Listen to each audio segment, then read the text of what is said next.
And ఈ రోజు కథ చందమామ కథల్లో 1962 మే మాసంలో వచ్చినటువంటి బేతాళ కథ. కథ పేరు విధి నిర్ణయం. పట్టుబిడమని విక్రమార్కుడు చెట్టు వద్దకు తిరిగి వెళ్లి శవాన్ని దించి భుజాన వేసుకుని ఎప్పటిలాగే శ్మశానం కేసి మౌనంగా నడవసాగాడు. అప్పుడు శవంలోని బేతాళుడు, రాజా, ఈ రాత్రి నీవు పడే ఈ శ్రమ అంతా విధి నిర్ణయమని నాకు తోస్తోంది. ఎంత విడ్డూరమైనప్పటికీ విధి నిర్ణయం జరిగే తీరుతుంది కదా. ఇందుకు నిదర్శనంగా కశీబుడనే మ్లేచ్ఛ రాకుమారుడి కథ చెబుతాను విను అంటూ ఈ విధంగా చెప్పసాగాడు.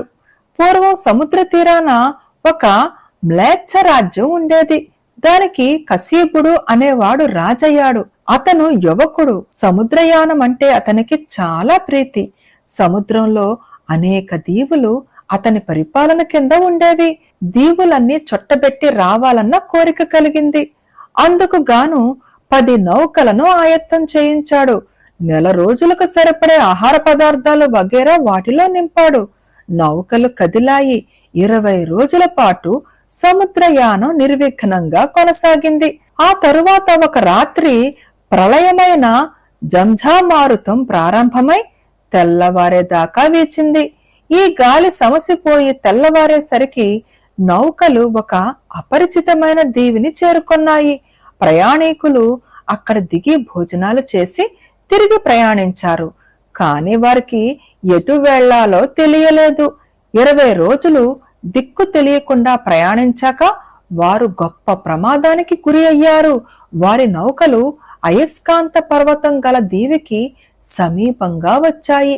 ఈ అయస్కాంత పర్వతం సమీపానికి వచ్చిన నౌకలు భగ్నమై తీరుతాయి. నౌకలలో ఉండే ప్రతి ఇనప వస్తువును పర్వతం ఆకర్షించేస్తుంది. పర్వతం నిండా ఇలాంటి ఇనప వస్తువులున్నాయి. కశీబుడు నౌకలకు ఇదే గతి పట్టింది. అతని నౌకలన్నీ సముద్రంలోనే విచ్చిపోయాయి. నౌకలలో వాళ్ళందరూ సముద్రం పాలయ్యారు. ఒక్క కశీబుడు మాత్రం అదృష్టవశాత్తు ఓడ తాలూకు కొయ్యపలక ఒకటి పట్టుకుని దీవికేసి ఈది బడలికతోనూ ఆయాసంతోనూ ఇసుకలో పడి నిద్రపోయాడు. అప్పుడు అతనికి ఒక వింత కల వచ్చింది. ఆ కలలో అతను తాను నిలబడి ఉన్న చోట ఇసుకలో తవ్వేసరికి గజం లోతున ఒక విల్లు బాణము దొరికాయి. అతడు వాటిని తీసుకుని తల ఎత్తి చూస్తే అయస్కాంత పర్వత శిఖరం పైన ఒక ఎత్తైన దిమ్మ, దాని మీద నిలబడిన ఒక యోధుడి విగ్రహము కనిపించాయి. అతను విల్లుతో బాణాన్ని ఎక్కుపెట్టి యోధుడి పాదాలకు గురి చేసి కొట్టేసరికి ఆ విగ్రహం కాస్త సముద్రంలోకి పడిపోయింది. తరువాత ఎవరో వింత వ్యక్తి ఒక తెప్పతో వచ్చాడు. తాను అతనితో మాట్లాడాక ఆ తెప్పలో ఎక్కి కూర్చున్నాడు. కశీబుడు ఈ కల నుంచి అకస్మాత్తుగా మేలుకుని తాను ఉన్న చోట ఇసుక తవ్వి చూశాడు. నిజంగానే అతనికి ఒక విల్లు బాణము దొరికాయి. తల ఎత్తి చూస్తే కొండ శిఖరాన యోధుడి విగ్రహం కనిపించింది. అతను బాణంతో ఆ విగ్రహాన్ని సముద్రంలోకి పడగొట్టాడు. ఆ తరువాత కొంతసేపటికి ఒక మనిషి ఒక తెప్ప వేసుకుని వచ్చాడు. కశీబుడు మాట్లాడాక ఆ తెప్పలో ఎక్కి కూర్చున్నాడు. తెప్పవాడు తెప్పను సముద్రం మీదుగా తీసుకుపోసాగాడు. ఈ ప్రయాణం చాలాసేపు సాగింది. అంతసేపు కశీపుడు ఆ తెప్ప నడిపేవాడి కేసి ఆశ్చర్యంగా చూశాడు. ఎందుకంటే వాణ్ణి తాను అది వరకు ఎక్కడో చూశాను అని అనిపించింది. ఎంత ఆలోచించినా సరిగా జ్ఞాపకం రాలేదు. ఇంతలో తెప్ప మరొక తీరాన్ని చేరవచ్చింది. ఆ సమయంలో కశీపుడికి ఆ మనిషిని ఎక్కడో చూసినట్టుండడానికి కారణం తట్టింది. వాడు ముమ్మూర్తుల కొండ మీద విగ్రహంలాగే ఉన్నాడు. అయ్యా, నీవెవరు? నీకు ఆ కొండ మీద విగ్రహానికి ఏమిటి సంబంధం అని కశీబుడు మంచిగానే అడిగాడు. వెంటనే ఆ మనిషి తెడ్డు వేయడం ఆపి కశీబుణ్ణి అవలేలగా 2 చేతులా ఎత్తి సముద్రంలోకి గిరవాటు వేశాడు. కశీబుడు మళ్లీ నీటిపైకి తేలి చూసేసరికి తెప్పజాడలేదు. తీరం అంత దూరాన కనిపిస్తూనే ఉన్నప్పటికీ అతను దాని దగ్గరికి ఈదుకుపోయేసరికి చాలాసేపు పట్టింది. అప్పటికి చీకటి పడింది. అతను తన తడి బట్టలను విప్పి నేలపై ఆరవేసి అక్కడే నిద్రపోయాడు. అతను తిరిగి తెల్లవారి లేచి ఆరిన బట్టలు ధరించి ఆ ప్రాంతమంతా కలియ తిరిగి అది చాలా చిన్న దీవి అని, అక్కడ తాను తప్ప మరొక నరప్రాణి లేదని తెలుసుకున్నాడు. నేను సముద్రం నుంచి ప్రాణాలతో బయటపడింది ఈ నిర్మానుష్యమైన దీవిలో దిక్కులేని చావు చావటానికేనా అని అనుకుంటూ ఉండగా అతనికి సముద్రం మీద ఒక పడవ కనిపించింది. ఆ పడవ అతనున్న దీవికేసే వస్తూ ఉండటం గ్రహించి కసీబుడు ఒక పెద్ద చెట్టు ఎక్కి ఆకు గబుర్ల చాటున దాగి ఏమి జరుగుతుందో గమనించసాగాడు. అతను చూస్తుండగానే పడవ తీరాన్ని దాటి లంగరు దించింది. 10 మంది పనివాళ్లు పార తీసుకుని వచ్చి దీవి మధ్య ఏవో గుర్తుల కోసం వెతికి ఆ గుర్తులను బట్టి ఒక చోట తవ్వారు. కొంతసేపటికి తవ్వటం పూర్తి చేసి ఒక మూతరాయి పైకి తీశారు. తరువాత వారు పడవ వద్దకు తిరిగి వెళ్లి నెత్తిమీద తట్టలు మూటలు పెట్టుకుని రొట్టెలు, పళ్ళు, బట్టలు, ఇంకేవేవో పదార్థాలు తీసుకువచ్చి తాము తవ్విన కంతకుండ భూగర్భంలో చేర్చారు. చిట్ట చివరకు ఒక ధనికుడైన వృద్ధుడు ఒక పసి కుర్రవాణ్ణి వెంట పెట్టుకుని వచ్చాడు. ఆ కుర్రవాడు చూడటానికి ఎంతో అందంగా ఉన్నాడు. పాలుగారే వాడి ముఖం పూర్ణ చంద్రుడు లాగున్నది. వృద్ధుడు ఆ కుర్రవాడితో సహా కంతలోకి దిగిపోయాడు. తరువాత ఆ వృద్ధుడు ఒక్కడే పైకి వచ్చి తన నౌకర్లకు ఏదో ఉత్తరవిచ్చాడు. నౌకర్లు మూతరాయిని యథాస్థానంలో ఉంచి కంతను మట్టితో పూడ్చేసి పడవ వద్దకు వెళ్లిపోయారు. పడవ సముద్రం మీద బయలుదేరిపోయింది. తన కళ్ళ ఎదుట జరిగిన ఈ అన్యాయం చూసి కసీబుడు మండిపడ్డాడు. ముక్కు పచ్చలారని ఆ పసివాణ్ణి మోసగించి ఈ నిర్జనమైన దీవికి తెచ్చి వాణ్ణి ఇక్కడ సజీవంగా పూడ్చిపెట్టి వెళ్లిపోయిన ఆ వృద్ధుణ్ణి అతను శపించాడు. ఆ కుర్రవాడికి బతికే యోగం ఉండబట్టే ఇంత ఘోరం జరిగినప్పుడు తాను ఈ దీవిపై ఉండటం జరిగింది అనుకున్నాడు. పడవ బయలుదేరగానే అతను చెట్టు దిగివచ్చి పనివాళ్లు కప్పిన మట్టిని ఎలాగో తొలగించాడు. మూతరాయి చాలా బరువుగా ఉండటం చేత దాన్ని ఎత్తడం చాలా కష్టమైంది.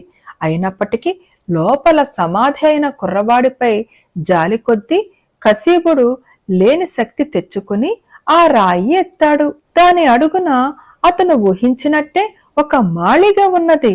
దానిని ఎవరో చాలా కాలం క్రితమే సమస్త సౌకర్యాలతోనూ సదుపాయాలతోనూ కట్టారు. దాని నిండా ఇప్పుడు కూలీలు తెచ్చిన వస్తువులు ఎక్కడ ఉండవలసినవి అక్కడ వీలుగా అమర్చి ఉన్నాయి. చీకటి లేకుండా దీపాలు వెలిగించి ఉన్నాయి. చాలా విశాలంగా ఉన్న ఈ మాళిగ మధ్య కుర్రవాడు నిశ్చింతగా కూర్చుని ఉన్నాడు. కసీబుడు రాకకు కంగారు పడుతూ వాడు లేచి నిలబడ్డాడు. అది చూసి కసీబుడు, భయపడకు నాయనా, నిన్నీ సజీవ సమాధి నుంచి రక్షించటానికే నేను వచ్చాను. దుర్మార్గుడైన ముసలివాడు నీకు మాయమాటలు చెప్పి నిన్ను చంపేయటానికి ఈ ఆర్భాటమంతా చేసినట్టున్నాడు. కాని దేవుడి దయవల్ల నేనిదంతా గమనించడం జరిగింది అన్నాడు. ఈ మాటలు విని ఆ కుర్రవాడు పెద్దగా నవ్వి ఇలా చెప్పాడు, మీరు అపోహపడుతున్నారు. ఆ ముసలాయన దుర్మార్గుడు కాడు. ఆయనకు నేను లేక లేక కలిగిన కొడుకును. నేనాయనకు పంచ ప్రాణాల కన్నా ఎక్కువ. నన్నాయన చంపటానికి ఇక్కడ ఉంచలేదు. చావు నుంచి కాపాడటానికే ఈ ప్రయత్నమంతా చేయించాడు. నేను పుట్టినప్పుడే నాకొక రాజు చేతిలో గండం ఉన్నదని, అయస్కాంత పర్వతం పైన ఉండే విగ్రహం పడిపోయిన 40 రోజులలోగా ఆ విగ్రహాన్ని పడగొట్టిన వాడే నన్ను చంపుతాడని దైవజ్ఞులు చెప్పారు. అందుచేత నేను పసికందుగా ఉండగానే నా తండ్రి ఈ నిర్జనమైన దీవిలో ఈ మాళిగ తయారు చేయించి పెట్టాడు. అయస్కాంత పర్వతం మీద విగ్రహం పడిపోయినట్టు తెలియగానే నన్ను ఇక్కడికి చేర్చారు. ఈ 40 రోజులకు నాకు సరిపడే అన్ని వస్తువులు ఇక్కడ ఉన్నాయి. ఆ తరువాత మా వాళ్ళు వచ్చి నన్ను తీసుకుపోతారు. ఈ 40 రోజులు ఒంటరిగా గడపాలే అన్న విచారం ఒకటే నన్ను బాధిస్తూ వచ్చింది. మీరు దైవికంగా వచ్చారు కనుక ఆ బాధ కూడా ఉండదు. ఆ కుర్రవాడు చెప్పిన ఈ మాటలు విని కసీబుడు నివ్వెరపోయాడు. ఆ కుర్రవాడికి తన వల్ల ప్రాణాపాయం ఎలా వస్తుందో అతను ఊహించలేకపోయాడు. ఎందుకంటే వాణ్ణి చూసిన క్షణం నుంచి అతనికి ఎలాంటి వాత్సల్యం కలిగిందంటే వాడి ప్రాణానికి తన ప్రాణం బలి ఇయ్యవలసి వచ్చిన కశీబుడు సిద్ధంగా ఉన్నాడు. తాను ఫలానా అని ఆ కుర్రవాడికి చెప్పి వాడికి భయం కలిగించక వాడి వాళ్ళు తిరిగి వచ్చేదాకా వాడికి తోడుగా ఉండి కబుర్లు చెప్పుతూ సుఖంగా కాలక్షేపం జరిగేలాగా చూడటానికి నిశ్చయించాడు. ఇద్దరికీ మధ్య గొప్ప స్నేహబంధం ఏర్పడింది.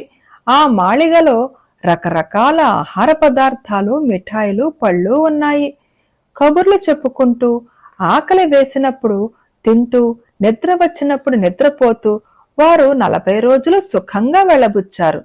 ఆఖరి రోజు రాత్రి కుర్రవాడు తనకు పళ్ళు తినాలని ఉన్నదన్నాడు. మంచానికి ఎగువగా గోడకు కత్తి వేళ్లాడుతున్నది. దాన్ని తీద్దామని కశీబుడు మంచం మీద నిలబడి కత్తి తీసుకునే సమయాన అల్లరికి పిల్లవాడు కశీబుడు అరికాలలో కితకితలు పెట్టాడు.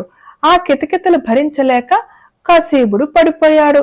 అతను అలా పడటంలో అతని చేతికత్తి సూటిగా కుర్రవాడి గుండెలో దిగబడి తక్షణమే కుర్రవాడు మరణించాడు. తెల్లవారుగానే ఆ కుర్రవాడి తండ్రి నౌకర్లతో సహా వచ్చి చూస్తాడు. కశీబుడికి ఆ చోటు విడిచి పారిపోవాలనిపించింది. కాని తనకు ఎంతో ప్రేమపాత్రుడైన కుర్రవాణ్ణి వదిలిపెట్టిపోబుద్ధి కాలేదు.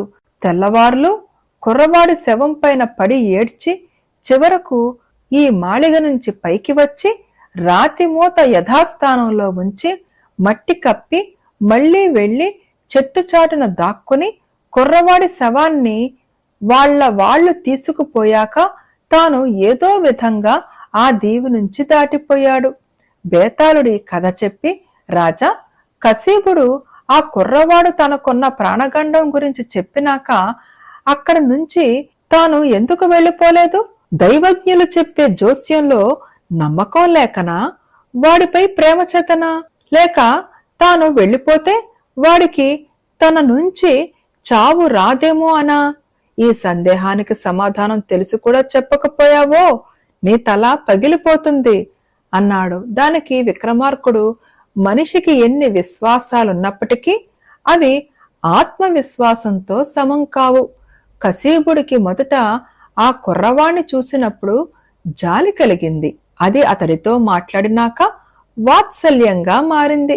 తాను బుద్ధిపూర్వకంగా ఆ కుర్రవాణ్ణి ఒక్క పరుషమైన మాట కూడా అనను అనే ధైర్యము, నమ్మకము ఉండబట్టే అతడు ఆ కుర్రవాణ్ణి ఒంటరిగా విడిచి వెళ్లిపోలేదు.